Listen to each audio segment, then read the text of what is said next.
ดีมีคุณค่าน่าติดตามรายการเกษตรเพื่อชีวิตดำเนินรายการโดยกลุ่มรักเกษตรประสานงานโดยนายพิชัยคงพิทักษ์คณะเกษตรมหาวิทยาลัยเชียงใหม่หมายเลขโทรศัพท์053944030ขอเชิญทุกท่านติดตามรับฟังได้ณบัดนี้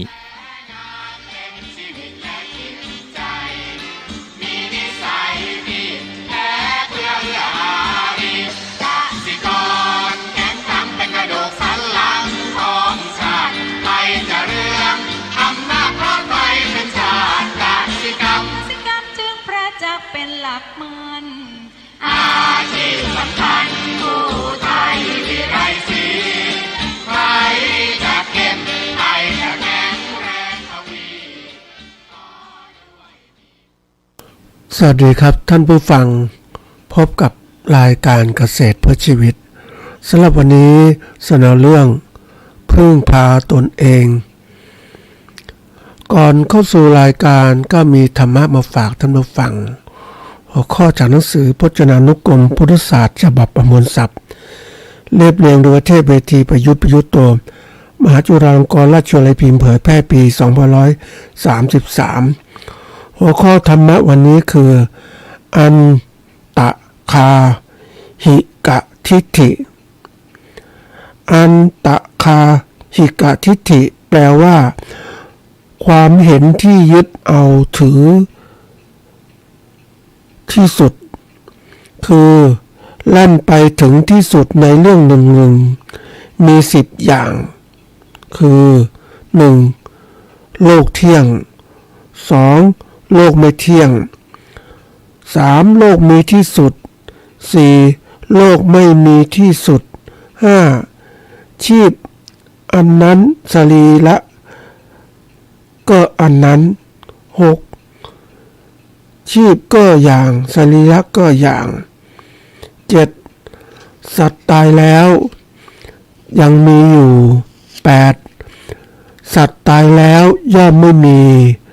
9. สัตว์ตายแล้วมีทั้งมีอยู่ทั้งไม่มี 10. สัตว์ตายแล้วจะมีอยู่ก็ไม่ใช่ไม่มีอยู่ก็ไม่ใช่ความเห็นที่ยึดเอาที่สุดนะเป็นความคิดเห็นของแต่ละคนที่คืออันนี้ก็ย่อมาแล้วเหลือมี10อย่างนะทีนี้มันที่สุดของใครที่สุดของตามหลักการที่กำหนดไว้อันนี้ในที่นี้กำหนดไว้10อย่างนะ10อย่างนี้ก็เป็นที่สุดแล้ว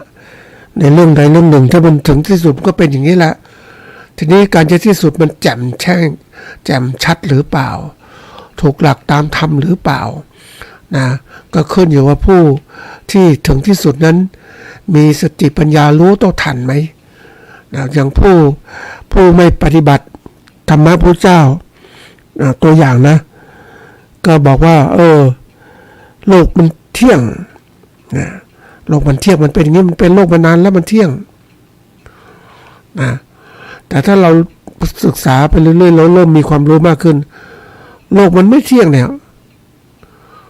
ที่มองว่าเที่ยงไม่ว่ามันมองช่วงเวลาหนึ่งเท่านั้นแต่ระยะยาวมันก็ค่อยเปลี่ยนแปลงไปอาจจะนานอาจจะช้าจะเร็วเนี่ยขึ้นอยู่กับปัจจัยต่างๆที่มันเกิดขึ้นถ้าเรามองความจริงเหล่านี้มันก็เห็นมันไม่เที่ยงจริงๆนะแต่กลุ่มหนึ่งก็บอกเที่ยงกลุ่มหนึ่งบอกไม่เที่ยงนะอันนี้มันก็แล้วแต่คนละนี่คนเราจะมาพูดถึงว่าเฮ้ยมันจะกำหนดให้รู้เลยว่าไม่เที่ยงตัวเองไม่เที่ยงมันไม่เที่ยงเพราะอะไรต้องมาหาเหตุไอ้ที่ว่าเที่ยงเพราะอะไรต้องมาเหตุผลนั่นแหละมาหาเหตุที่จะกลายเป็นผลเหล่านี้แต่เมื่อเราเข้าใจหลักธรรมพุทธศาสนาแล้วเนี่ยอย่างโลกนี้อยู่สภาวะของไตรลักษณ์คือเป็นไปตามกฎอนิจจังทุกขังอนัตตามันไม่เที่ยงอยู่แล้วนะไม่ว่าอะไรคนที่มองมันเที่ยงครับเพราะเขามองไม่เห็นความจริงที่มันต้องเปลี่ยนแปลงอย่างมันต้องมีเวลาเป็นตัวที่จะตัดสินเหมือนกันว่าบางอย่างที่เราใช้เวลามองแป๊บสั้นๆมันก็มองเห็นมันเที่ยงอย่างเงี้ยแต่ว่าเวลามันผ่านไปมันไม่เที่ยงแล้ว มันขึ้นอยู่ว่าสิ่งนั้นอ่ะมันมีความเสื่อมหรือไม่เที่ยงให้เราเห็นได้ไหมบางอย่างมันกปกปิดมันเราไม่เห็นเพราะเราก็ไม่มีสติปัญญารู้เห็น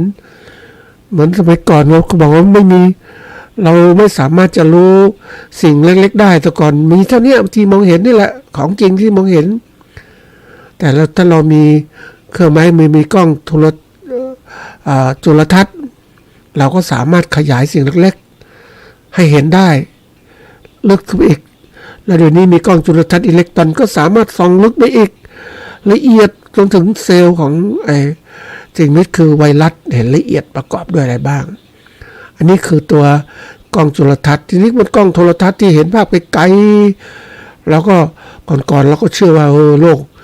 เป็นศูนย์กลางจักรวาลแต่ต่อไปเริ่มมีศึกษาให้โลกไม่ใช่เป็นศูนย์กลางมันเป็นส่วนหนึ่งของระบบสุริยะจักรวาลมีดวงที่เป็นศูนย์กลางนะแล้วมีดาว9 ดวงนพเคราะห์เนี่ยมันมี9 ดวงอยู่นะก็เริ่มรู้เรื่องเข้าใจมากขึ้นทีนี้กล้องโทรทัศน์เหล่านี้เป็นกล้องที่ออกไปจากโลกอีกมันไปอยู่ในดาวเทียมส่องไปทั่วโลกมันจักรวาลเพราะนั้นบางทีที่บอกว่าระบบจักรวาลมันมีหลายจักรวาลมากอย่างทางช้างเผือกนี่ก็จะมีสุริยะดวงอาทิตย์อีกมีระบบต่างๆเกิดขึ้นอีกมันแล้วแต่ที่จะคือความรู้เนี่ยมันไม่จำกัดในสิ่งเหล่านี้เพราะว่ามันอยู่บนเส้นทางของการเปลี่ยนผ่านมันยังหาที่สุดยังไม่ได้มันเปลี่ยนไปเรื่อยๆมันก็เพราะนั้นเมื่อมันถึงจุดที่สุดของมันก็นั่นน่ะแท้จริงเหมือนกับเราว่าเราตกอยู่ภายใต้กฎอนิจจังทุกขังอนัตตาเมื่อถึงเวลาปุ๊บอย่างร่างกายของเรามันก็เสื่อมลงไปถึงเวลา80 ปีก็จะตายอย่างเนี้ยหรือจะยืดยาวนิดหน่อยแล้วแต่ผู้ใช้ชีวิตนะว่าใช้ชีวิตสมบุกสมบันไหมทุกอย่างอย่างนี้ท่านผู้ฟังจะยึดมั่นถือมั่นมันไม่ได้หรอกบางทีมันเปลี่ยนยิ่งเรารู้เข้าใจมากขึ้นในหลักธรรมพระเจ้าที่ท่านสอนแล้วเนี่ยก็จะสามารถรู้เรื่องความจริงได้นะความจริงพระองค์ทรงตรัสแล้ว1ก็เป็น1ไม่มี2ของแท้อย่างนี้อันนี้คือของจริงที่เป็นอยู่ทีนี้มนุษย์ผู้ชาญฉลาดก็ต้องใส่ใจในของจริงที่มันเป็นอยู่เหล่านี้ทำให้เราไม่ก็เรียกเข้าถึงความจริงไม่ยึดมั่นถือมั่นจนต้องสุดขอบไปมันไม่มองเห็นนี่มันเที่ยงมันยึดถือไปแล้วมันไม่ใช่มันตัวตนมันเป็นเรื่องสมมุติน่ะสมมุติมากๆเขาก็กลายติดสมมุติก็กลายเป็นว่ายึดสมมุติมันจริงเป็นจังจริงๆมันแค่สมมุติขึ้นมาเท่านั้นวันเวลามันเปลี่ยนผ่านมันก็จะหมดไปมันก็จะกลายยึดมั่นถือมั่นไม่ได้อยู่แล้วเพราะนั้นหลักการที่เราต้องรู้ก็คือว่าทำยังไงให้เราวิมุตติเสียก่อนเข้าถึงความจริงแท้เราเป็นยังไงนะก็ฝากไว้เป็นข้อคิดวันนี้มาพูดถึงเรื่องที่คือเรื่องสำคัญเรื่องหนึ่งนะคือพึ่งตนเองนะพึ่งตนเองคราวที่แล้วก็พูดถึงเส้นทางชีวิตแล้วมันเป็นยังไงเราสำรวจเส้นทางชีวิตดีได้ไหมอะไรได้ไหมทีนี้มาถึงตอนนี้ก็เรื่องสำคัญเหมือนกันเราพึ่งตนเองนะพึ่งตนเองนี่เป็นคนที่มีเขาเรียกว่าต้องพิจารณานะโดยในที่นี้จะดูว่าสิ่งแรกสำคัญคือพึ่งตนเองความหมายว่าอย่างไงตีความศัพท์แต่ละตัวก่อนคำว่าพึ่งนี่ก็คือเป็นคำกริยาอาศัยพึ่งพิงหรือขอความช่วยเหลือคำว่าตนเนี่ยนะว่าเป็นคำนามว่าตัวส่วนเองเนี่ยเป็นคำวิเศษเป็นคำขยายไปว่าเน้นว่าไม่ใช่ผู้อื่นหรือสิ่งอื่นนะตามลำพังหรือเฉพาะตนทีนี้ตนเองก็คือว่าตัวของเราเองนั่นแหละเป็นที่พึ่งนะพึ่งอาศัยช่วยเหลือตัวเองเพราะที่สุดแล้วเนี่ยเราต้องช่วยเหลือตัวเองให้ได้นะท่านผู้ฟังจะประกอบอาชีพหรือทำอาชีพอะไรต้องทำตัวเองให้ได้นะทีนี้มาดูความหมายที่แท้จริงของความว่าพึ่งตนเองเนี่ยนะก็คือว่าเป็นส่วนสำคัญมากที่เราต้องเรียนรู้นะท่านผู้ฟังว่าโดยความหมายของพึ่งตนเองเนี่ยมีคนให้ความหมายเยอะแยะนะแต่อันนี้เอามาจากความหมายของอาจารย์ดร.สัญญาธรรมศักดิ์สัญญาพิวัตรนะก็ให้ความหมายว่า พึ่งตนเองหมายถึงความสามารถในการดำรงชีวิตตนเองอยู่ได้อย่างอิสระมั่นคงสมบูรณ์พึ่งตนเองนะเป็นปัจเจกชนหรือว่าชุมชนก็แล้วแต่ก็คำว่าปัจเจกชนคือพึ่งตนเองนะก็หมายความว่าคือเรียกว่ายืนอยู่ได้ด้วยตัวเองได้นะอย่างเราเนี่ยเรายืนอยู่ได้แล้วเดินได้แล้วพึ่งตนเองได้โดยการเดินแต่การจะกินจะอะไรเนี่ยบางทีถ้าเราหากินได้ตัวเองเราพึ่งตัวเองได้แต่บางทีเราขอพ่อแม่กินในแสงพึ่งตัวเองไม่ได้แล้วบางทีก็มีตัวสำคัญที่สุดคือเราสามารถต้องมีความมั่นคงตัดสินใจเรื่องสำคัญหรือสาเหตุต่างๆด้วยตัวเองนะอันนี้ก็เป็นการสำคัญในของบางครั้งเนี่ยก็มีการพัฒนาแบบพึ่งตนเองนะแนวคิดเชิงสัมพันธ์และทอกเกี่ยวข้องกับการเมืองสังคมวัฒนธรรมเศรษฐกิจโดยพึ่งตัวเองในวุฒิต่างๆทั้งหมดนะอันนี้เป็นเรื่องของระดับที่เป็นชุมชนเกิดขึ้นนี่การพึ่งตนเองเนี่ยนะเป็นส่วนสำคัญมากที่จะทำให้เรานั้นยืนอยู่ได้ให้ได้เป็นตัวชี้วัดว่าถ้าเมื่อไหร่ก็ตามยืนอยู่ได้ตัวเองมีความอิสระทั้งกายและใจได้ตัวเองหาเลี้ยงตัวเองได้เนี่ยพึ่งตัวเองได้แล้วก็สามารถที่จะทำตัวเองให้บรรลุวัตถุประสงค์ของตัวเองได้ไม่ต้องพึ่งคนอื่นนี่คือสุดสำคัญนะเป็นสิ่งที่เราต้องหัดพึ่งตนเองนะความสำคัญที่ยกหัวข้อนี้มาก็เพื่อที่จะให้เรานั้นเห็นความสำคัญของตนเองให้ได้นะในการประกอบอาชีพหรืออะไรก็ตามเนี่ยต้องพึ่งตัวเองให้ได้เราส่วนใหญ่เนี่ยบางที อย่างที่เคยกล่าวไปว่าเวลาที่เราเดือดร้อนพืชผลเกษตรตกต่ำแล้วก็ขอรัฐบาลช่วยอย่างชาวไร่อ้อยเนี่ยโอ้ยก่อนร้องดังมากเลย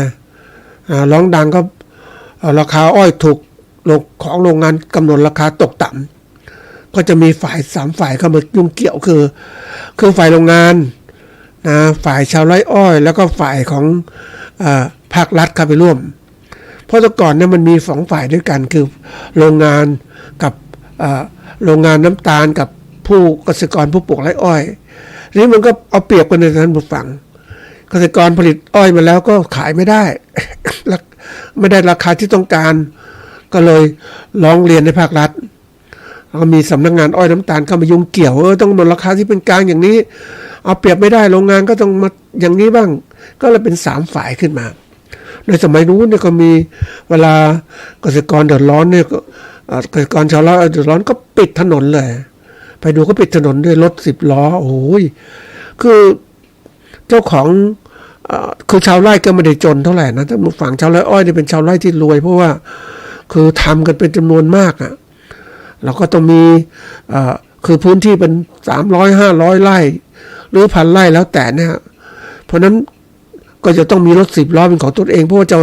ช่วงตัดอ้อยส่งโรงงานเนี่ยเอาสายรถอื่นก็ไม่ว่างรถก็เต็มหมดเพราะฉะนั้นทุกคนก็มีรถ10 ล้อของตัวเองเพราะฉะนั้นเวลาที่ถูกโรงงานกดราคาก็เลยปิดถนนเคยไปดูเขาปิดถนนโอ้โหท่านผู้ฟังคือพวกที่มีคือเอาเหตุผลตัวเองเป็นใหญ่เนี่ยมันน่ากลัวนะไม่สนใจคนอื่นปิดถนนคนจะเดินไปมาไม่ไปถนนปิดหมดเลยถนนเพชรเกษมอย่างเนี้ยนะถนนกลายเป็นว่าเรียกร้องรัฐบาลก็มาเจรจาคือเขาเรียกใครร้องไม่ดังก็ไม่มีคนสนใจเกษตรกรหลายคนที่ร้องไม่ดังนะท่านผู้ฟังไม่เหมือนกับเกษตรกรชาวไร่อ้อยเกษตรกรผู้ชาวสวนยางเกษตรกรผู้ปลูกปาล์มน้ำมันเกษตรกรชาวนานี้ร้องไม่ดังเพราะอะไรรู้ไหมก็มันชาวนาเยอะรวมตัวกันไม่ได้แล้วก็ไม่ก็รวยเหมือนชาวไร่อ้อยชาวไร่อ้อยมันแตกต่างนะท่านผู้ฟังคนรวยทั้งร้องเสียงดังชาวไร่อ้อยคือเจ้าของนี่รวยนะท่านผู้ฟังมีรถ10 ล้อทั้งหลายคันนะพื้นที่เกษตรก็กว้างขวางคนงานก็เป็นร้อยในการตัดนู่นตัดนี่ทำเกษตรมันมีรถแท็กเตอร์ในการพรวนดินเพื่อจะปลูกอ้อยมีทุกอย่างนะท่านผู้ฟังเพราะฉะนั้นพวกที่ร้องดังๆคือพวกมีเงินแต่ชาวนาไม่ค่อยมีเงินแล้วยิ่งชาวนาพื้นที่ครอบครองน้อยๆ5 ไร่10 ไร่20 ไร่แล้วก็ใครจะสนใจแล้วก็ฝ่ายสำนักงานพวกไม่สนใจระบบการเขาเรียก การกำหนดราคาซื้อขายข้าวก็อยู่กับโรงสีเป็นหลัก นะชาวนาจึงอย่างเนี้ยลำบากนี่เป็นเพียงตัวอย่างนี่ถามว่าพึ่งตัวเองได้ยังมันพึ่งตัวเองไม่ได้ก็ต้องร้องรัฐบาลช่วยแล้วเราก็ทำอย่างนี้มานานมากแล้วก็เคยมีการตั้งพยายามทำชุมชนเกษตรกรทำสหกรณ์ต่างๆแต่ทำมาเนี่ยมันเหมือนกับมันน่าจะดีนะคือเห็นแล้วมันมีเกิดขึ้นมีสหกรณ์ชุมชนเกษตรสหกรณ์เกษตรต่างๆแต่ทำไมถึงไม่สามารถจะพึ่งตัวเองได้รู้ไหมก็รัฐมีก็จริงแต่ว่าทำให้เล็กๆอ่ะอย่างสหกรณ์เนี่ยก็สหกรณ์เกษตรนี้นะก็อยู่จังหวัดนี้ห้ามไปขึ้นจังหวัดอื่นเกษตรกรจังหวัดก็ดูแลเกษตรกรในจังหวัดนี้เพราะฉะนั้นมันก็เล็กกันสิมันไม่ใหญ่โตอ่ะใช่ไหมอย่างสมาคมชาวไร่อ้อยเนี่ยคงรวมกันหลายจังหวัดอย่างเนี้ยก็ประท้วงรัฐบาลได้คือมันนอกเหนือมันคือรัฐบาลเนี่ยคงไม่ได้จงชุมชนเกษตรอย่างเนี้ยหลายๆกิจกรรมต่างๆมันเล็กเกินไปท่านผู้ฟังเมื่อมันเล็กเกินไปชุมชนคือมันก็เป็นส่วนหนึ่งนะท่านผู้ฟังทำไมถึงเล็กก็สหกรณ์จังหวัดเชียงใหม่ก็อยากจะคุมสหกรณ์ตัวนี้อยู่ในจังหวัดจะได้ผลงานจะข้ามจังหวัดไม่ได้นะสหกรณ์จังหวัดอื่นก็มีสหกรณ์ตัวเอง มันก็การแบ่งกันนะเพราะนั้นมันก็เลยกลายเป็นว่าเขาเรียกว่า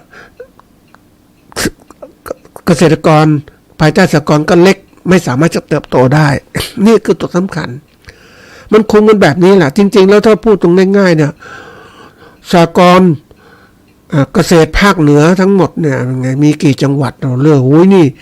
ร้องเสียงดังมาแต่ว่ากฎหมายสหกรณ์ก็คุมก็ไม่สามารถจะจัดการได้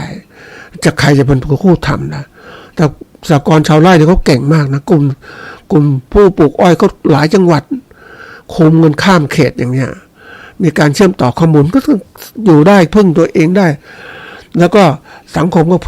อยู่ได้คือนี่คือสิ่งสำคัญนะนี่มาพูดถึงหัวข้อนี้เพราะว่าให้ท่านผู้ฟังได้รู้ว่าประเมินตนเองว่าเราเนี่ยพึ่งตัวเองได้หรือยัง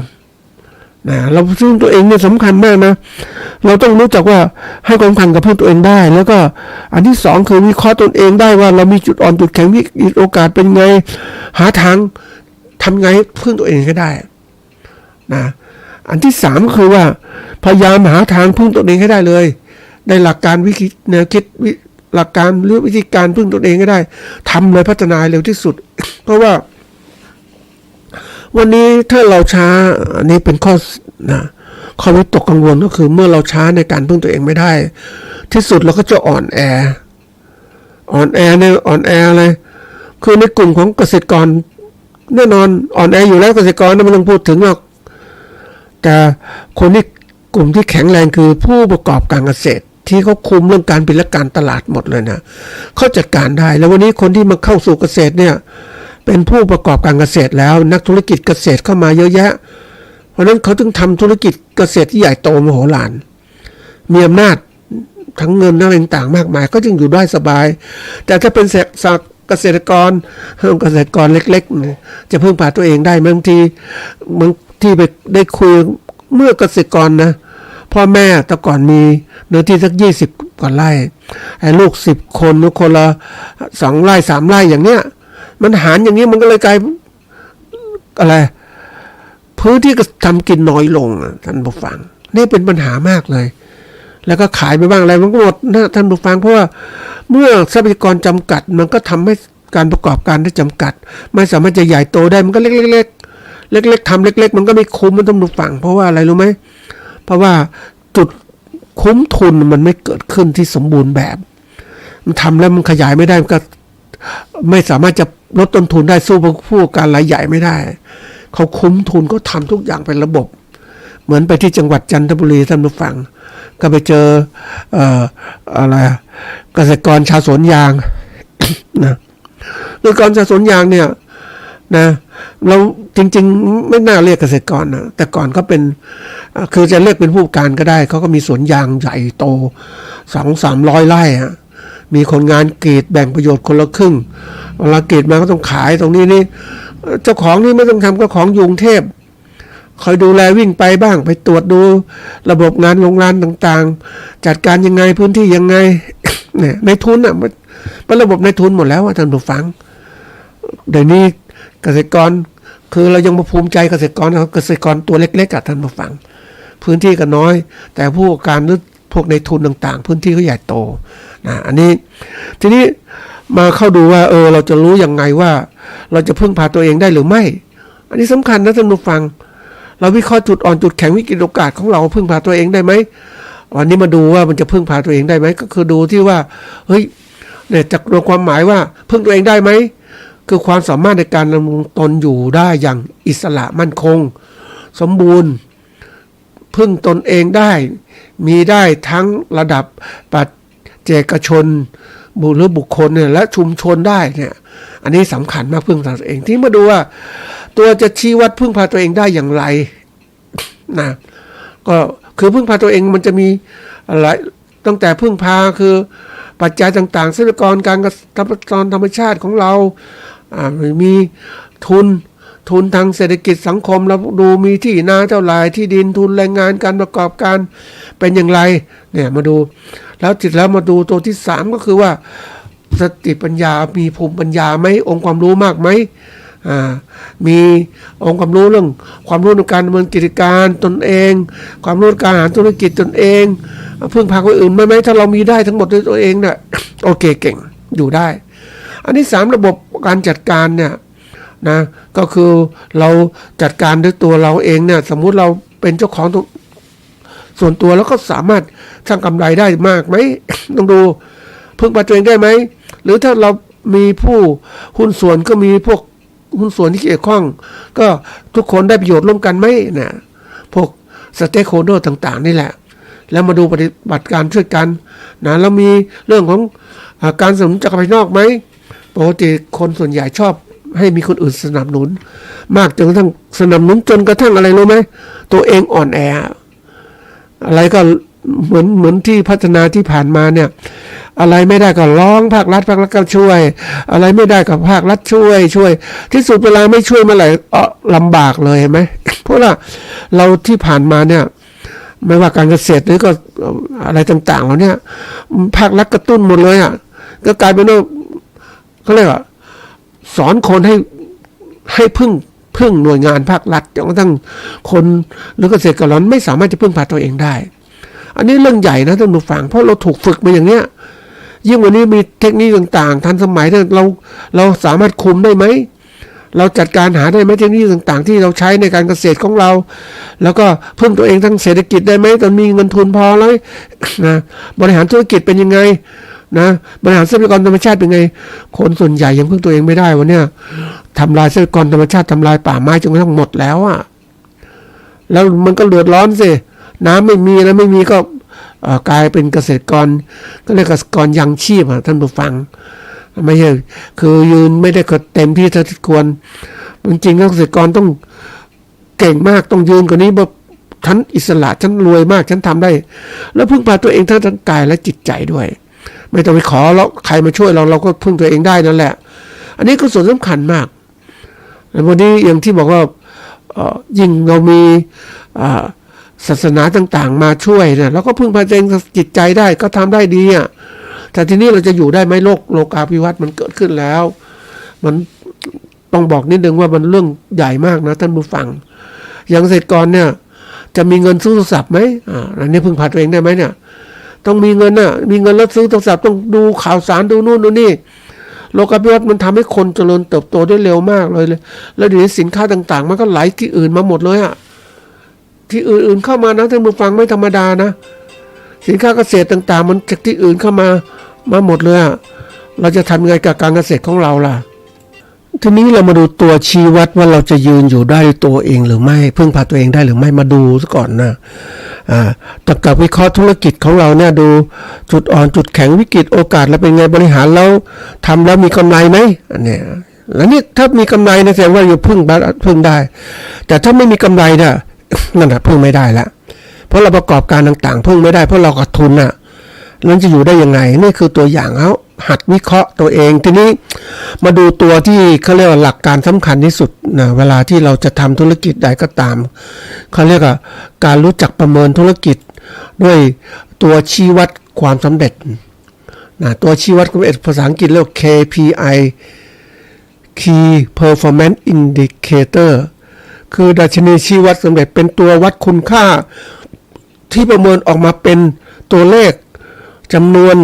ปริมาณได้เด่นชัดแสดงถึงว่ากิจการของเราหรือบริษัทของเราเนี่ยมีศักยภาพดีเพียงใดประสบความสำเร็จตามวัตถุประสงค์ที่วางไว้หรือไม่ปกติเวลาทำนาธุรกิจทำงานของเราเนี่ยการเกษตรเราจะต้องตั้งเป้าหมายของเราไม่ใช่ว่าทำแล้วมีกินแบบธรรมชาตินะนี่ถ้าเราทำอย่างนี้ตั้งเป้าหมายนี้มันไม่ได้มันต้องตั้งเป้าหมายว่าทำแล้วมีกำไรมีกินแล้วมีกำไรมันต้องเห็นตรงนี้นั้น KPI เนี่ยไอ้ตัวนี้จะเด่นชัดตัวชี้วัดเนี่ยเด่นชัดปุ๊บเนี่ยเราก็สามารถรู้เลยว่าเราทำได้ดีหรือไม่แล้วมันไม่ดีปุ๊บเราก็ไปแก้ไขในส่วนต่างๆไอ้ตัวดัชนีชี้วัดความสำเร็จมันก็มีตัวที่เรียกว่ามันชี้วัดแล้วเนี่ยมันก็จะมีตัวที่เรียกว่าไม่สำเร็จก็มีก็ตัวดัชนีชี้วัดไม่สำเร็จนะคนส่วนใหญ่ก็ชอบอะไรต่างๆสำเร็จแต่ไม่มีคนมองว่ามันมีตัวชี้วัดมันสำเร็จอย่างไรอย่างทำงานของเราเนี่ยตัวชี้วัดสำเร็จคือเราขาดทุนไม่ขาดทุนตัวไหนปัจจัยตัวไหนมีคนขาดไหมที่ดินแล้วไม่พอไหมทุนไม่พอไหมเทคโนโลยีในการประกอบการเกษตรเราไม่ดีใช่ไหม เราต้องคิดตัวนี้ทีนี้ว่าเวลาเราจะเช็คตัวดัชนีชี้วัดก็มาดูว่าคือตัวแรกก็คือความเฉพาะเจาะจงเราจะวัดอะไรในธุรกิจของเราประกอบการเกษตรเรามีกำไรไหมเรามีรายได้พอไหมเนี่ยต้องคิดเอาเราตัวไหนก็ได้เจาะจงจะวัดมาแล้วก็อันที่สองสามารถวัดได้จริงๆเห็นเลยอย่างเราจะประกอบการเกษตรเรารู้มีต้นทุนเท่าไหร่รายได้จะรายรับเท่าไหร่ก็รู้แล้วรายจ่ายเท่าไหร่รู้แล้วก็บรรลุผลไหมสิ้นสุดของ3เดือน6เดือน9เดือน12เดือนเนี่ยดูว่าผลเป็นยังไงบ้างแล้วก็เสร็จแล้วเนี่ยมันมีความสมเหตุสมผลไหมนะแล้วการวัดเนี่ยมันจะมีสมเหตุผลมันเหมาะสมไหมนะแล้วมีช่วงเวลาเป็นตัวกำกับช่วงเวลาเนี่ยสำคัญนะท่านผู้ฟังมันจะบอกเราสำเร็จหรือไม่สำเร็จตัวเวลาสำคัญมากเราจะรู้ตัวนี้เพราะฉะนั้นตัวชี้วัดเนี่ยเราก็ในแง่ของการประกอบการทุกอย่างเราต้องมีชี้วัดก็คือเมื่อถึงกำหนดเวลา3เดือน6เดือนก็มีการประเมินธุรกิจของเราว่าให้มันทำได้ดีไหมการทำต่างๆเนี่ยมันจะทำให้เรานั้นได้มีความกระตือรือร้นในการที่เราจะประกอบการไม่ใช่ว่าทำไปเรื่อยๆเลยเหมือนเป็นเกษตรกรทำสวนลำไยก็ทำเรื่อยๆไปรอเวลาดอกลำไยบานให้ปุ๋ยให้น้ำดูแลไปเรื่อยๆไม่เร่งร้อนชีวิตของเกษตรกรส่วนใหญ่ก็ไม่เร่งร้อนเพราะอะไรก็เขา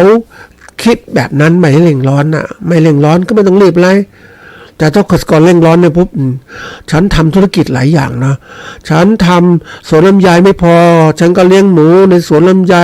เลี้ยงปลาในสวนลำไยหรือว่าเพราะคือปลูกพืชผักในสวนลำไยนะบางคนทำหลายๆอย่างนะท่านฟังเลี้ยงไก่เลี้ยงอะไรทั้งหมดเลยมีเยอะแยะเขาก็ต้องเร่งร้อนวันนี้จะทำช่วงนี้จะทำลำไยดูช่วงนี้จะดูไก่ดูหมูดูปลามันทำไม่หมดเลยอันนี้เวลาเขาเร่งร้อนเขารู้จักการประกอบการใช่ไหมการประกอบการธุรกิจที่ดีเขาบอกว่ามันต้องมีบางครั้งอย่าพึ่งพารายได้จากอย่างเดียวต้องมีพึ่งพารายได้จากหลายๆอย่างหลายๆทางเหมือนตลาดถ้าเรามีตลาดเดียวก็ได้เท่านี้เรามีหลายๆตลาดเนี่ยแล้วก็มีช่องทางในการขายสินค้าแล้วก็ขายดีด้วยเห็นไหมเราต้องคิดอย่างนี้ตัวที่ชี้วัดสำคัญมากนะท่านผู้ฟังเราประเมินทำธุรกิจใดก็ตามจะต้องให้ความสำคัญกับตัวชี้วัดมากเลยว่ามันเป็นตัวที่บอกถึงความสำเร็จของเราว่าเรามีความสามารถไหมนะคือคำว่าตัวชี้วัดเนี่ยคือเป้าหมายของเราเนี่ยหรือกุญแจความสำเร็จมีการกระทำประสิทธิภาพประสิทธิผลเป็นยังไงแล้วก็มันได้เกินตามที่กำหนดไหมอย่างเราทำธุรกิจเนี่ยนะเราต้องการกำไรมีรายจ่ายเท่านี้ต้องมีกำไรเท่านี้เราก็ทั้งตัวเลขได้มีโอกาสคุยกับเกษตรกรนะท่านผู้ฟังไม่ใช่เกษตรกรก็เรียกว่านักธุรกิจก่อสร้างนะก็เก่งนะท่านผู้ฟังแกทำก่อสร้างแกก็จะมีงานชิ้นเนี้ยนะวัสดุค่าวัสดุเท่าไหร่ค่าแรงงานเท่าไหร่ทั้งหมดเลยแล้วก็บวกกำไรไป 30% นะ ของมูลค่าเหล่านั้นแล้วบวกส่วนก็เรียกว่าส่วนความเสี่ยงอีก 30%เพราะฉะนั้นเขาก็ทำอย่างนี้ปุ๊บเนี่ยเขาก็จะได้กำไรแน่นอนเกิน 30% อยู่แล้วถ้าความเสี่ยงต่างๆจัดการได้ดีปุ๊บกำไรก็จะมากขึ้นเขาทำทุกอย่างอย่างนี้อย่างเกษตรกรถามว่าเกษตรกรมีการวิเคราะห์ความเสี่ยงตัวเองไม่เคยทำเลย อะไรก็ดีหมดนะดีหมดจริงๆนะท่านผู้ฟังโอ้ไม่คิดเรื่องน้ำฝนมาตามฤดูกาลอยู่แล้วอะไรอยู่แล้วไม่ต้องคิดอะไรแล้งก็ไม่กลัวศัตรูก็ไม่ระบาดได้สบายคิดอย่างเงี้ยคิดในแง่ดีอ่ะ คิดในแง่ดีก็กลายเป็นอะไรที่แบบว่าคนเราเนี่ยนะ มองอะไรต่างๆดีไปหมดอ่ะเมื่อดีไปหมดทำอะไรรู้ไหมท่านผู้ฟังคิดในแง่ดีแง่บวกเนี่ยก็เลยไม่มีการเตรียมตัวอะไรก็ดีหมดมันสอดคล้องอยู่แล้วแต่ถ้ามันไม่ดีทำไงปรับตัวไม่ทันเพราะนั้นต้องบอกว่าคนส่วนใหญ่เนี่ยจะต้องมองในแง่ทั้งระบบเลยว่าไม่ใช่คิดแง่ดีอย่างเดียวต้องคิดแง่เสียด้วยว่าถ้าเสียแล้วไม่ดีเนี่ยจะก็หาทางป้องกันแก้ไขอย่างไรถ้าคิดในแง่ดีปุ๊บก็เริ่มความสบายใจไม่ต้องมีการเตรียมตัวต่างๆเหล่านี้นี่คือตัวสำคัญเลยทำให้เราทำอะไรต่างๆเนี่ยมันถึงว่าไม่คิดอะไรที่รอบคอบเพราะว่ามองอะไรดีไปหมดอ่ะเหมือนประเทศไทยเนี่ยอะไรดีไปหมดดีท่องเที่ยวก็มาดีนู่นอย่างนี้แต่ถามว่าคุณคิดลึกซึ้งมั้ยเนี่ยมองหาธุรกิจเป็นไงบ้างตัวเลขส่งออกของเราดีไหมสินค้าเกษตรเราส่งออกได้ราคาดีไหมต้นทุนมันสูงมันขายสู้คนอื่นไม่ได้เขาก็ไม่มาซื้อเราอ่ะค่าน้ำมันแพงประเทศไทยนี่พูดตรงๆนะค่าน้ำมันแพงมากน้ำมันเชื้อเพลิงของเรานี่แหละแทนที่เราจะมีโอกาสผลิตประเทศไทยผลิตน้ำมันเองได้เองแต่เราก็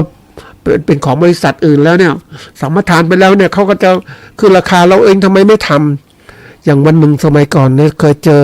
ไปที่มาเลเซียน้ำมันอะไรลิตรละประมาณ10 กว่าบาท17 บาทประเทศไทย27 บาทนะมันแพงกันเนี่ยแล้วน้ำมันต้องขึ้นมาเท่าไหร่ตอนนี้ซัดไปประมาณ29อย่างเงี้ยดีเซลนะใช่ไหมแล้วก็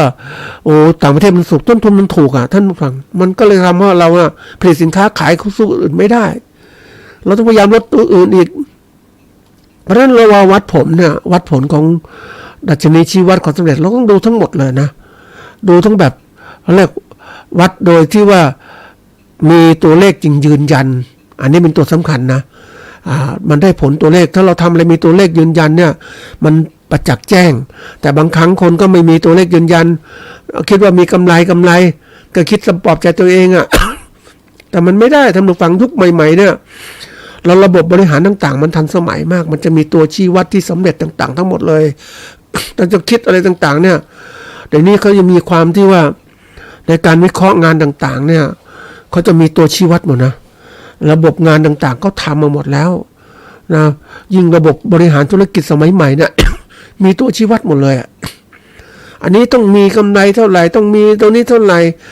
อย่างคนหนึ่งนะทำงานต้องมีสภาพวันหนึ่งทำงานได้ประมาณอะไร8 โมงครึ่งถึงเที่ยงจากบ่ายโมงจนถึงบ่าย4 โมงครึ่งเนี่ยวันทำงานขนาดเนี้ยแล้วต้องมีผลงานเท่านี้ยิ่งมาเจอนักธุรกิจโอ้โหจัดการว่าวันนี้คุณต้องทำงานชิ้นนี้ให้สำเร็จกี่ชิ้นก็เป็นชิ้นงานนะท่านผู้ฟังวันก่อนไปเจอเด็กคนหนึ่งมารับจ้างทำงานคุณต้องทำงานให้ได้นะ50 ชิ้นต่อวันนะระบบแบบนี้ทั้งนั้นเลยฉันไม่คุมคุณหรอกก็ว่างั้น ฉันไม่คุมเวลาคุณหรอกแต่คุมตัวเองคุณต้องทำงานได้50 ชิ้นต่อวันงานชิ้นเนี้ยเป็นงานเหมาท่านผู้ฟังเพราะฉะนั้นคนที่ทำงานคุมตัวเองให้ได้นี่การประเมินตนนะประเมินตนเองถ้าทำได้อย่างนี้แสดงว่าเก่งขึ้นมาเพราะในตัวชี้วัดต่างๆมันบอกหมดเลยว่าตัวชี้วัดบอกตัวเราตนของเราบอกงานของเราบอกองค์กรของเราว่า มันพึ่งตัวเองได้ไหมเนี่ยเราทำตัวนี้มันต้องสำคัญนะท่านผู้ฟังเพราะที่คนส่วนใหญ่ไม่ก็สนใจเพราะการประเมินเนี่ยเป็นตัวชี้วัดการทำงานแต่ละบุคคลชี้วัดองค์กรบรรลุเป้าหมายหรือไม่ธุรกิจเรามีกำไรไหม แล้วก็สามารถวัดข้อบกพร่องต่างๆที่เกิดขึ้นแล้วสิ่งเหล่านี้มันเหมาะที่จะลงทุนต่อไปไหมถ้าธุรกิจอย่างนี้แล้วก็เป็นตัวที่ว่าพิ พิจารณาในการตั้งเกณฑ์ต่อไปคนส่วนใหญ่จะต้องมาพยายามตั้งเกณฑ์อย่างนี้มันสูงขึ้นเพราะว่าการที่เราปล่อยตัวเรื่อยๆเนี่ยมันเป็นสิ่งสำคัญนะท่านผู้ฟังการเงินธุรกิจที่เราปล่อยตัวเรื่อยๆไม่ได้ใส่ใจนะเหมือนกับทำนาทำไปเรื่อยแต่ละปีก็ทำอย่างเงี้ยนะไม่ก็คิดไขว่คว้าไม่กระตือรือร้นมันก็เลยมองเห็นอะไรเรื่อยๆก็กลายเป็นเฉื่อยชาท่านผู้ฟังแล้วเสร็จแล้วมันจะพึ่งตัวเองไม่ได้โลกมันเปลี่ยนนะเดี๋ยวนี้โลกมันเปลี่ยนมากนะท่านผู้ฟังต้องยอมรับนะท่านผู้ฟังเมื่อใดก็ตามถ้าเราเฉื่อยชาชักช้าเนี่ยไม่ต้องไปต่อสู้แข่งขันเขาเลยยิ่งไปเห็นคนต่างประเทศที่เขาทำงานโอ้ก็ตื่นร้นมากมาถึงคนไทยทำงานเนี่ยเดี๋ยวก็คุยเดี๋ยวก็อะไรต่างๆเหล่านี้มันหมดเวลาเพราะนั้นเขาบอกว่าถ้าคุณคุยข้างนอกชั่วโมงทำงานก็คุณต้องทำงานก้มหน้าก้มตาทำงานไปคุยตอนชั่วโมงพักเบรกหรือกลางวันไปก็แล้วกันคุณจะคุยสวนเสหาเราเหมือนกับว่าเราพูดตรงๆนะท่านผู้ฟังคนไทยเราใช้ชีวิตแบบไปสบายๆไม่เครียดไม่แค้นไม่อะไรอยู่สบายเป็นสุขทำงานไม่เร่งรัดอะไรอยู่เรื่อยๆแต่วันนี้ธุรกิจคนอื่นเข้ามาประเทศไทยเขาถูกบังคับเขาเรียกอะไรอย่างคนจีนที่มาร่ำรวยประเทศไทยเพราะว่า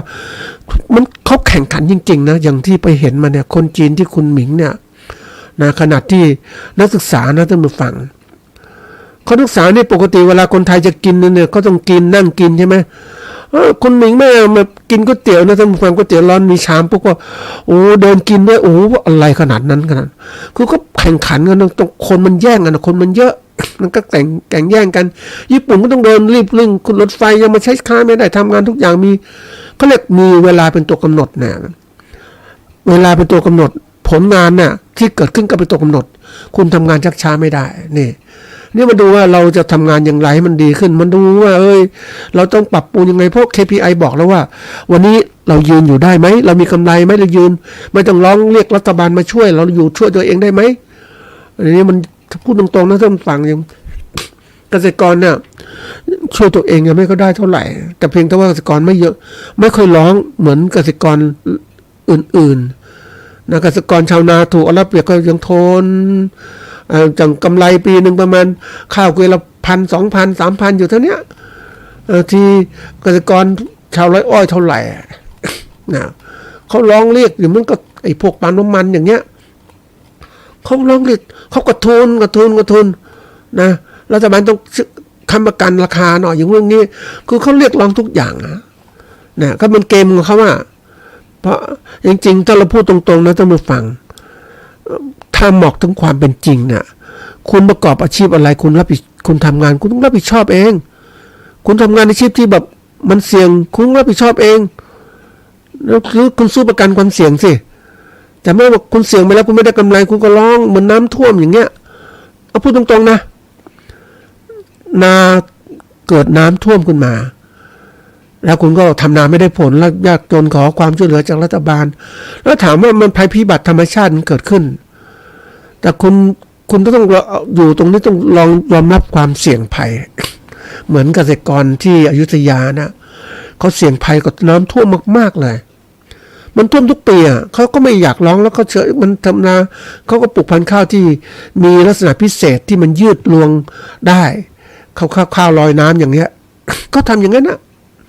เพราะน้ำก็ท่วมอย่างจะปีนี้นั่นจะท่วมต่างๆที่นาแรงต่างๆก็ร้องเรียกรัฐบาลถามว่าเฮ้ยมันเป็นทำไมมันต้องไม่ร้องเรียกก็คือคนเราได้ชอบให้คนอื่นมาช่วยตัวเองมันก็เคยชินนิสัยการที่ว่าคนอื่นมาช่วยเราจริงๆเราต้องช่วยตัวเองฝึกนะท่านผู้ฟังยิ่งโลกในปัจจุบันนะท่านผู้ฟังที่เขาเก่งๆนะเขาก็พึ่งพาตัวเองทั้งนั้นแหละร่ำรวยต่างๆมาแต่เราจะไม่ให้คนอื่นมาช่วยตลอดรัฐบาลมาค้ำจุนตลอดอย่างเนี้ยเหมือนมีโครงการหนึ่งที่รัฐบาลทำขนาดเนี้ยไอ้ต่ก่อนไม่เคยมีนะโครงการอายุ60นะได้เดือนละ600อายุ70เดือนละ700หรือ80เดือนนี่คือเหมือนกับสงเคราะห์ท่านผู้ฟังถามว่าเราเริ่มเมื่ออย่างนี้แล้วต่อไปก็จะเพิ่มขึ้นกลายเป็นรัฐสวัสดิการเกิดขึ้นแล้วก็เราไม่ต้องทำหากินแล้วมันมีบางคนบอกว่าไม่เป็นไรฉันมีรายได้เดือน600ฉันก็ประหยัดหน่อยเพราะว่าไม่รู้จะทำอะไรกินนี่คือการทำให้คนแบบมันไม่กระตือรือร้น นะนั่นเป็นส่วนสำคัญนะอย่างอาร์เจนตินาที่ประเทศที่เขาล่มสลายรัฐเป็นรัฐสวัสดิการมากมายทีเดียวแล้วรัฐไม่มีเงินอ่ะรายได้ไม่พอปุ๊บมันก็ตกต่ำเลยใช่ไหมนี่อันนี้ก็ตัวสำคัญทีนี้มาดูว่าเราจะแก้ปัญหาการพึ่งพาตัวเองให้อย่างไร นะเราเมื่อเราวิเคราะห์ตัวเองแล้วก็เริ่มนี้ว่าเฮ้ยหาทางแก้ในการพึ่งพาตัวเองให้ได้ใช่วิธีการนึงคือว่าเราต้องมาดูว่าดูหลักการนี้ก่อนว่าการพึ่งพาตัวเองคืออะไรการพึ่งพาตัวเองเป็นหลักการและแนวทางในการมีชีวิตที่ดีเน้นการสร้างความสามารถในการพึ่งพาตัวเองทั้งในด้านการดำรงชีวิตและการพัฒนาอาชีพคือหลักการและวิธีการพึ่งตัวเองที่สำคัญมีดังนี้เนี่ยอันนี้เป็นการพึ่งตัวเองนะโดยเราต้องมารู้ว่าเราจะพึ่งตัวเองอย่างไรมาดูว่านะเรามีหลักซะก่อนหลักพึ่งตัวเองให้ได้เนี่ยตัวสำคัญที่สุดก็มันมีแล้วแต่คนจะเขียนนะท่านผู้ฟัง ตัวที่หนึ่งเนี่ยก็คือตัวของเราเนี่ยพึ่งพาตัวเองได้มากหรืออย่างตัวที่หนึ่งก็คือเรื่องเกี่ยวกับตัวเองนี่แหละการที่ตัวเองเนี่ยมีความสามารถในการที่เรียกว่าความรู้และการศึกษาที่มากพอไหมอันนี้ตัวเองสำคัญนะท่านผู้ฟังเพราะว่าความรู้ทางวิชาพื้นฐานวิชาชีพของเราที่เกี่ยวข้องกับอาชีพแล้วก็วิชาการประกอบคุณประโยชน์ที่เกิดขึ้นจากวิชา2ตัวเนี่ยเอามาเชื่อมต่อให้เกิดคุณประโยชน์เกิดขึ้นแล้วพวกความรู้ต่างๆมันไม่ใช่หยุดแค่นี้มันต้องมีการศึกษาต่อเนื่องมีการอบรมต่างๆเกิดขึ้นเรามีพร้อมหรือยังตัวนี้นะอันนี้สำคัญมากนะเรามีพร้อมเพื่อจะเชิญทิศตัวเราเข้มแข็งหรือยังอันที่สองเนี่ยเรื่องของการที่ว่าเราต้องมีสุขภาพร่างกายที่แข็งแรงเราต้องมาเชิญโลกข้างนอกเนี่ยมากมายทีเดียวในการที่เราจะอยู่รอดเนี่ยเราต้องดูแลสุขภาพไปดีแข็งแรงในการประกอบอาชีพเกษตรไม่ใช่ว่า เดี๋ยวไปกินเหล้าสูบบุหรี่ไม่ไปนู่นไปนี่ร่างกายอ่อนแอหมดเดี๋ยวนี้มีคนที่เสพยาบ้ากันไปอีกไม่พอนะเกษตรกรบางคนก็จะมีกระท่อมมีกัญชากันไปอีกนะเครื่องดื่มของเมาเยอะแยะหมดเลยนะอันนี้สำคัญนะทำลายแล้วก็เที่ยวกลางคืนนึงเนี่ยแล้วจะมีเวลามาคิดการอ่านอาชีพอย่างไรอันที่สามเนี่ยต้องพึ่งพาตัวเองให้จิตใจอารมณ์เดี๋ยวนี้คนนึงบอกว่ากายเนี่ยต้องอาศัยอาหารจิตใจก็ต้องรู้จักภาวนานะภาวนานะคือการฝึกอบจิตใจของเราเนี่ยเพราะว่าจิตใจถ้าเราไม่ได้การฟื้นฟูต่างๆเนี่ยมันจะเหี่ยวมันจะไปเริงร่าต่างๆมันต้องดูอารมณ์ที่มันเข้ามาคืออารมณ์ในสภาวะจิตใจที่เปลี่ยนแปลงไปตามสิ่งเล่ามันมาทางตาหูจมูกลิ้นกายใจของเราถ้าเอามาเป็นอารมณ์ปุ๊บถ้าสติปัญญาเรารู้ไม่เท่าทันมันก็อารมณ์นั้นก็เข้ามาในจิตใจเราก็สวยอารมณ์นั้นอยากจะอะไร ทุกข์สุขหรือเฉยๆเนี่ยมันเกิดขึ้นเพราะเราไปเสียบอารมณ์นั้นเอาอารมณ์มาเป็นเวทนาเกิดขึ้นมันก็ทุกข์ยากลำบาก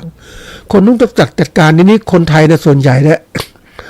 จะเข้าถึงการเจ็บลงจิตใจก็ไม่ค่อยสนใจเพราะว่าอะไรรู้ไหมเพราะว่าทุกอย่างมันเป็นไปตามกระแสของกิเลสตัณหาพาไปเราถามว่าคนจะสนใจวัดวาไหมไม่สนใจแล้วเดี๋ยวนี้มันหลักธรรมพุทธศาสนาก็ไม่ได้สนใจเพราะว่าฉันก็อยู่บางคนบอกว่าไปนั่งนิ่งๆนะมีคนก็พูดนะก็น่าสงสารเหมือนกันนะไปนั่งทำไมนิ่งๆนั่งทำสมาธิทำไม นะสมาธิก็ทำใจต้องมั่นแนวลมเดียวทำไมเสียเวลานั่งทำอาชีพอื่นๆได้เยอะแยะเลยทำงานทั้งจันนี่จะไปนั่งทำไมการที่นั่งฝึกตรงนี้ก็ทำให้อารมณ์ของเราเนี่ยสงบเป็นให้มีลมเดียวมีความอดทนต่างๆเกิดขึ้นแล้วเมื่อความนิ่งมันเกิดขึ้นเนี่ยสติปัญญาก็เกิดขึ้นมาแล้วเนี่ยนะมันพิสตินะมันเกิดขึ้นด้วยความลึกได้ปัญญาก็จะเกิดขึ้นตามมานะมันก็ทำให้สติปัญญารู้เท่าทันลมจัดการลมต่างๆจัดการการงานต่างๆได้เก่งขึ้นเห็นไหมนี่ที่คนไม่เข้าใจก็โจมตีมันก็เลยกลายเป็นว่าทำไมคนเราห่างเหินพระพุทธศาสนาทั้งที่เรามีหลักการดีๆมากมายทีเดียวแต่ทำไมไม่สนใจเหมือนคนหนุ่มสาวไม่เข้าวัดเนี่ยจะแก่แล้วจะเข้าวัดอย่างเงี้ยมันก็ยังบอกว่ามันจะทำคือจะทำนู่นทำนี่ไว้ไม่ได้แล้วมันแก่ชราแล้วเนี่ยมันไม่ต้องเข้ามาเอาธรรมะไปใช้ในชีวิตประจำวันของเราจะมีความสุขเนี่ยนี่อันพึ่งพาตัวหลักการต่อมาก็คือว่าเราพึ่งพาตัวเองได้ทางเศรษฐกิจหรือยังซื้อขายอาชีพมันคงหรือยังอาชีพของเราเนี่ย เราวิเคราะห์ตัวเองเราทำนาทำเกษตรต่างๆประกอบเกษตรเราพึ่งพาตัวเองได้มีกำไรหรือยังเลี้ยงตัวเองได้ไหมใช้หนี้พ่อแม่หรือยังเนี่ยกตัญญูต้องมีเกิดขึ้นนะบางคนโอ้ก้มหน้าก้มตาทำแต่งานนะพ่อแม่ส่งเรียนเยอะแยะก็ไม่สนใจทำแต่งานที่สุดอะไรรู้ไหมหมดเลยหมดเวลานะเป็นตัวสำคัญที่สุดนะท่านผู้ฟังแล้วก็การประหยัดนะการลงทุนต่างๆเกิดขึ้นเราต้องรู้ว่ามันจะเป็นยังไงนะเรามีเศรษฐกิจมีเงินพึ่งพาตัวเองสังคมเป็นยังไงบ้างสังคมของเรานั้นตัวสำคัญที่สุดคืออารมณ์สังคมของเราเปลี่ยนแปลงต่างๆเกิดขึ้นมาเนี่ยนะวันนี้คนสูงวัยมากขึ้นนะเกิดปัญหาต่างๆมากขึ้นจะทำยังไงอันนี้ต้องแก้ไขนะท่านผู้ฟังถ้ามันไม่มีโอกาสก็ต้องดูแลนะสังคมเราเปลี่ยนเราต้องโตทำมาก็พึ่งพาทางการเมืองเศรษฐกิจการเมืองการปกครองเราพึ่งพาตัวเองไหมเราพึ่งได้ไหมเราต้องเข้าไปเล่นการเมืองให้เป็นนะนี่ตัวถัดมาคือเรื่องของการพึ่งพาสิ่งแวดล้อมต่างๆที่เกิดขึ้นเราพึ่งพาเป็นไหมต่างการต่างๆให้เป็น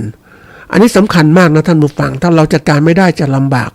นะอันนี้ตัวหนึ่งละทีนี้มาถึงว่าเราจัดการทุกสิ่งอย่างพึ่งพาตัวเองได้เนี่ยนี่คือหลักการกว้างๆเราทำอาชีพของเราเนี่ยพึ่งตัวเองได้หรือยังแล้วยังไม่ได้ต้องพัฒนาแล้วนะอันนี้เป็นตัวสำคัญนะที่ท่านต้องรู้ตัวสำคัญตัวตัดมาคือวิธีการหลักการทีนี้วิธีการพึ่งตนเองเนี่ยทำไงต้องมีตัวเขาเรียกว่า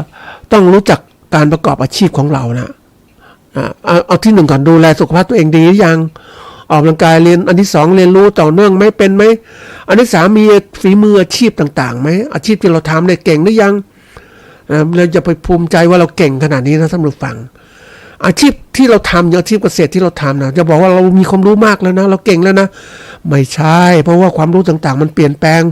ด้วยแปลงทางวิทยาศาสตร์เทคโนโลยีมันเพิ่มเข้ามาแล้วเนี่ยเราเคยรู้เหมือนกับคนที่ว่ามีแว่นขยายมองเล็กๆได้เท่านี้แต่โลกยุคใหม่มันมีแว่นขยายพิเศษมันมองต่างๆเยอะแยะไปหมดเลยเราจะภูมิใจสิ่งที่เป็นอยู่มันไม่ได้ดีโลกมันเปลี่ยนเร็วนะเราดูอาชีพของเราพอไหมเดี๋ยวนี้การประกอบอาชีพเกษตรของเราเนี่ยต้องทำทุกอย่างนะท่านผู้ฟังอย่างเดียวไม่ไหวนะเดี๋ยวนี้ปลูกข้าวอย่างเดียวไม่ต้องมีพืชผักกินมีเลี้ยงไก่เลี้ยงหมูในสมัยก่อนเนี่ยเขาอยู่ได้จริงๆเพราะอะไรเขาทำอาชีพหลายอย่างแล้วมีตลาดหลายหลังที่ช่วยกันเกื้อกูลอย่างชาวนาเนี่ยนะทำนาแล้วก็มีสวนใช่ไหมทำสวนมะม่วงเวลาหมดเขตทำนาแล้วเขาเรียกนวดข้าวขายข้าวสวนลงสีก็นาทำนาไม่ได้มันแรงก็เก็บมะม่วงขายทำมะม่วงขายทำนู่นนี่ทำทุกอย่างนะท่านผู้ฟังแล้วตัวถัดมาคือเราต้องดูแลว่าทุกอย่างต้องมีจัดการระบบการเงินให้เป็นคนส่วนใหญ่จัดการระบบการเงินไม่เป็นเพราะอะไรรู้ไหมเพราะว่าเราไม่ได้เคยฝึกเรื่องนี้เราจะมีการออมมากที่สุดคือการออมการลงทุนน่ะเอาเงินไปลงทุนทำอะไรลงทุนต้องมีผลตอบแทนที่ดีจัดการยังไงตัวเนี้ย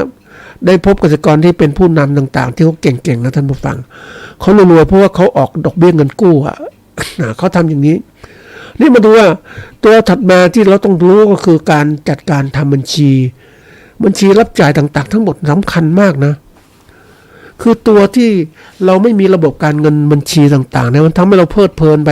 คิดว่ามีรายได้รายได้ขายข้าวตัวนี้จะถามลืมไปว่าเฮ้ยต้นทุนมันเท่าไหร่ละต้นทุนมันไปแล้วท่านผู้ฟังต้นทุนมันสูงมากเลยเพราะนั้นมันก็เลยขาดทุนเกิดขึ้นนั่นเองอันนี้สำคัญนะท่านผู้ฟังเพราะเราต้องเรียนรู้ต่างๆทั้งหมดว่าเราจะแก้ไขตรงนี้ได้อย่างไรถ้าเรามีการเตรียมการที่ดีปุ๊บมันก็ทำให้เกิดความสำเร็จเกิดขึ้นได้ถ้าเราไม่มีการเตรียมการเหล่านี้มันเป็นปัญหาใหญ่มากในวงการของเราวงการเกษตรของเราท่านผู้ฟังรู้ไหมว่าที่จุดอ่อนของเราที่สุดมากที่สุดคือระบบการจัดการบัญชีการเงินและบัญชีนี่แหละเราไม่มีการ ฝึกอบรมเรามักจะมาก้มหน้าก้มตาทำเกษตรถามว่าทำแล้วได้กำไรหรือเปล่าทำแล้วได้เป็นไงบ้างผลการประกอบการเป็นไงก็ไม่มีการคิดกันนะเพราะอะไรรู้แล้วก็ขาดการทำบัญชียิ่งบางคนนะทำบัญชีก็ไม่ค่าแรงตัวเองก็ไม่คิดแล้วฟรีทุกอย่าง จะเดินอีต่อนู้นอีต่อนี้ก็ไม่คิดขับรถไปนู่นไม่ก็คิดก็คือว่าใช้จ่ายเป็นประจำแต่ถามว่าต้องรู้จักคิดเป็นนักธุรกิจเนี่ยโ โอ้ยเขาคิดมากนะธุรกิจเขาทุกวินาทีเขาทำเนี่ยจะไปที่ไหนอย่างไรคุ้มค่าไหมในการไปนู่นไปช่วยนู่นที่นี่อย่างเราเนี่ยสนุกสนานเพลิดเพลินเดี๋ยวไปช่วยงานนู่นไปช่วยงานนี้งานบุญนู่นงานบุญนี่แล้วกลายเป็นว่าเฮ้ยอาชีพเกษตรเรามันคืออะไรเนี่ยที่สุดมันก็ขาดทุนใช่ไหมเพราะเราไม่ได้เตรียมการนั่นเองนะเนี่ยคือตัวสำคัญเพราะฉะนั้นการจะพึ่งตัวเองได้เนี่ยนะสำคัญที่สุดก็คือการที่เรานั้นจะต้องทำตัวเองให้พึ่งได้จริงๆพึ่งได้ทุกเรื่องการเงินเศรษฐกิจสังคมการปกครองต่างๆและมีอิสระในการคิดบริหารธุรกิจต้องเป็นและสำคัญที่สุดจิตใจก็มีอิสระเป็นใหญ่ในตัวเองสามารถที่จะจัดการชีวิตตัวเองได้ดีๆในการที่ว่าไม่ต้องเป็นทุกข์ร้อนในการบริหารต่างๆมองไปข้างหน้าเราสบายอ่ะเราจากการนี้มองไปข้างหน้าด้วยเราทำปัจจุบันให้ดีนะชีวิตก็จะมีความสุขทั้งสุขกายสุขใจทั้งวันนี้และวันหน้าพอเราทำเหตุวันนี้ให้ดีที่สุดผลงานวันหน้าก็จะดีที่เกิดขึ้นนี่คือตัวสำคัญมากนะท่านผู้ฟังก็ฝากไว้เป็นข้อคิดให้ตัดเกษตรกรและผู้ประกอบการทุกท่านนะครับ